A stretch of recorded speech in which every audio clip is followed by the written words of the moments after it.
오늘은 섀도우 매틱이라는 게임을 통해서 알 수 있는 인식과 창조의 원리에 대해서 말씀드리겠습니다. 제가 방송통신대에서 이번 학기에 동서양 고전의 이해라는 과목을 듣는데 몇 가지 정해진 철학책 중에서 한 권을 골라서 읽고 독후감을 쓰는 것이 과제였습니다. 제가 이 책을 읽고 독후감을 쓰면서 몇 가지 알게 된 것이 있어서 이 내용을 정리하게 되었습니다. 몇 차례 소개드린 바 있는 섀도우 매틱이라는 그림자 놀이 게임이고요. 여기서 본체는 적연부동한 것으로서 광이라는 속성을 가집니다. 그것은 빨주노초 파남보 같은 어떤 시각적인 양태를 지닌 빛을 의미하는 것이 아니라 밝음 그 자체를 의미하는 것으로서 데카르트는 자연의 빛 또는 이성의 빛이라는 용어를 썼는데 그것은 자명한 진리인 양지를 드러내는 역할을 합니다.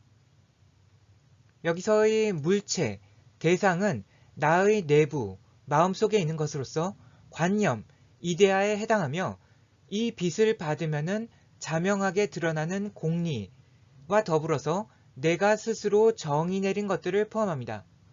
대상에 빛이 비추어지면 그림자에 해당하는 현실이 창조되는데 관념이 자연의 빛을 받으면 개념을 형성합니다. 개념 없다는 말은 있어도 관념 없다는 말이 없다는 것에서 알 수 있듯이 개념은 현실의 시공간에서 구체화된 것입니다.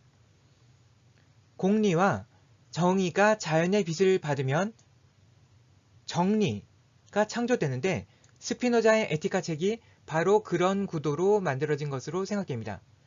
만약 내가 인생은 고통의 바다라는 메타포를 가지고 있다면 현실에서의 느낌, 감정, 의지 등이 그것을 기준으로 창조될 것입니다. 이 스크린이 나의 내부에 있느냐 아니면 나의 외부에 있느냐에 따라서 만들어지는 결과물, 그림자가 달라질 뿐이지 인식과 창조가 근본적으로 동일한 원리에 의해서 이루어지는 것이라고 볼 수 있습니다. 인식의 원리와 창조의 원리가 동일한 것이라고 볼 때 빛은 밝힘이라는 작용을 통해서 무엇인가를 이루어내는 원동력의 역할을 합니다. 중용에 나오는 성이란 용어는 파자에서 보면 말을 이룬다고 해석할 수 있는데 그것이 곧 개념을 형성하는 것을 의미한다고 볼 수 있을 것입니다. 그리고 설계도가 무엇인가에 따라서 그에 해당하는 결과물, 즉 그림자가 생성되는 것입니다. 생성되는 것이 개념이라면 인식이 되는 것이고 생성되는 것이 현실이라면 현실 창조가 되는 것입니다. 이 과정에서 스크린의 위치에 따라서 여러 단계의 레이어가 존재할 것으로 생각되는데 나의 내부에서 개념이 형성될 수도 있고 나의 외부에서 개인적 현실이 창조될 수도 있고 만약 여러 사람들이 동일한 인식을 공유한다면 집단적 현실이 창조될 수도 있을 것이며 나의 창조 범위를 완전히 벗어난 객관적 세계도 존재할 수 있을 것입니다. 우리가 인식과 창조의 원리를 확실하게 이해한다면 이것들을 세부적으로 나누어서 어디서 어디까지를 어떻게 제어하고 조절할 것인지에 대해서 보다 잘 알 수 있을 것이고 보다 나은 현실을 창조할 수 있을 것입니다.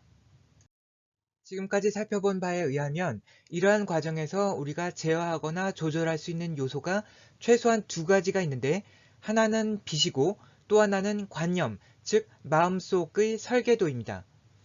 빛의 양이나 강도를 조절하는 것은 나의 의식의 범위를 어디까지 확장할 수 있는가의 문제로서 나의 정신이 신과 합일되는 경지가 궁극적인 단계라고 할 수 있을 것이고 마음속의 설계도를 조절하는 것은 메타포의 마법에서 다룬 것과 같은 심리적인 기법에 해당한다고 볼 수 있겠습니다. 이 영상을 들으시는 분들이 이러한 원리를 충분히 활용하고 그 결과를 최대한 누리면서 사실 수 있기를 빕니다.